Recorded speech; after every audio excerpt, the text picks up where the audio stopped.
एका घरामध्ये एक कुटुंब राहत असतं आणि त्या घरामध्ये नवरा बायको, त्यांचे 2 मुलं आणि त्या महिलेचा सासरा असं कुटुंब एका घरामध्ये राहत होतं।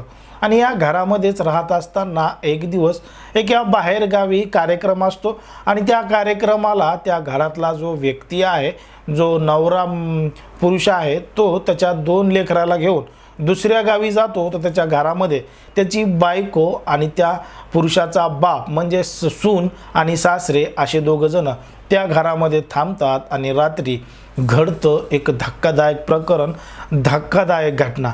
म्हणजे जेव्हा ते लेकरं सकाळी वापस येतात, तो पुरुष वापस येतो, तेव्हा रक्ताच्या थारोळ्यामध्ये पडलेली त्याला त्याची बायको दिसते आणि दुसऱ्या बेडरूममध्ये मात्र त्याचा बाप हा झोपलेला असतो। तो उठून पाहतो तर तो सुद्धा गोंधळ करतो, आरडाओरडा करतो आणि मग आजूबाजूचे लोक त्या ठिकाणी येतात। ही माहिती पोलिसांना सुद्धा मिळते, पोलीस सुद्धा येतात, पंचनामा करतात। पण अगदी सुरळीत चाललेलं कुटुंब, या कुटुंबामध्ये अचानक त्या महिलेला कोणी मारलं होतं आणि त्या घरामध्ये जो राखण करणारा कुत्रा होता त्याला सुद्धा ठार केलेलं होतं। आणि हे संपूर्ण प्रकरण एका रात्रीमध्ये घडलं होतं। नेमकं काय आहे संपूर्ण प्रकरण, कुठं घडली आहे घटना, हे आपण अगदी सविस्तर पाहणार आहोत। पण जर तुम्ही अजूनही आपलं चॅनल सबस्क्राईब केलं नसेल तर लगेच सबस्क्राईब करून घ्या आणि बाजूला असणाऱ्या बेल नोटिफिकेशनला सुद्धा ऑन करायला विसरू नका। ही जी संपूर्ण घटना आहे ती आहे उत्तर प्रदेशमधील आग्र्याची। आग्र्यामधील एका परिसरामध्ये राहणारं एक कुटुंब आहे आणि त्या घरामध्ये राहणारे विजय शर्मा आहेत, त्यांची पत्नी नीलम शर्मा आहे आणि त्यांना एक मुलगा एक मुलगी अशी 2 मुलं आहेत। तर त्या विजय शर्माचे वडील आनंद शर्मा हे देखील यांच्यासोबत राहायचे आणि असं यांचं सहकुटुंब सहपरिवार या घरामध्ये राहत होते। मग एक दिवस अचानक एक लग्नाची तारीख होती, दुसऱ्या गावाला म्हणजे फिरोजाबादला लग्न होतं आणि विजय शर्मा हे त्यांच्या 2 मुलांना घेऊन फिरोजाबादला लग्नाला गेले आणि तारीख होती 20 फेब्रुवारी 2014ची। 20 फेब्रुवारी 2014ला ते त्यांच्या 2 मुलांना घेऊन लग्नाला गेले। बायकोला घरीच थांबण्यासाठी सांगितलं आणि घरी बायको आणि त्यांचे वडील आनंद शर्मा हे होते। आता हे 2 जण थांबल्यानंतर हे इकडं लग्नाला गेले आणि जेव्हा दुसऱ्या दिवशी सकाळी वापस येणार होते तेव्हा मात्र सकाळ झाल्यानंतर आनंद शर्मा यांनी विजय शर्मा यांना फोन करून सांगितलं की घरी अशी अशी घटना घडली आहे आणि जी पत्नी आहे नीलम हिला कोणीतरी ठार केलं आहे आणि तिथून पसार झाला आहे आणि त्यांच्या घरामध्ये असणारं राखणदार कुत्रं आहे त्याला सुद्धा ठार केलं।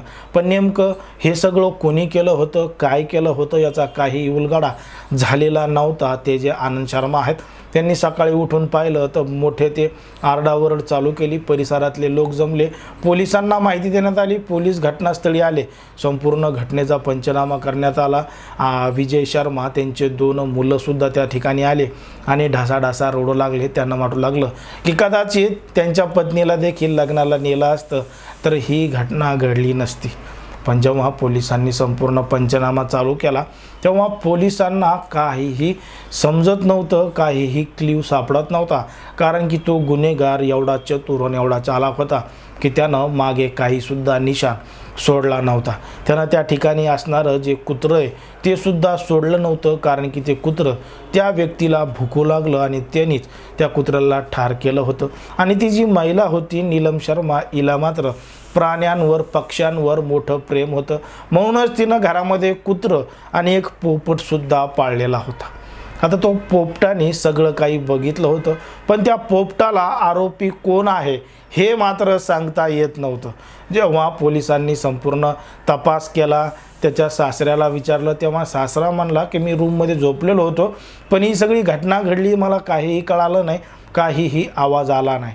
मग पोलिसांनी कॉल डिटेल्स तपासून पाहिले, सगळं काही मागचं पुढचं रेकॉर्ड तपासून पाहिलं पण पोलिसांना काहीच तपास लागत नव्हता, कारण की ही घटना संध्याकाळी मध्यरात्री घडलेली होती।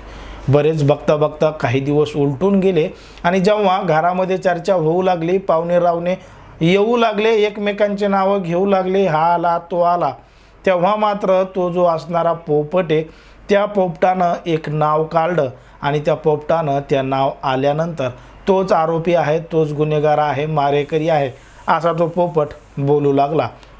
आणि तो एक बोलणारा पोपट होता, कारण की आपण असे अनेक पोपट बघितलेले आहेत की ते नाव घेऊन बोलत असतात, जरी ते माणसासारखे बोलत नसले तरीसुद्धा पोपटाची भाषा ज्यानं पाळलाय त्याला त्याची भाषा समजत असते.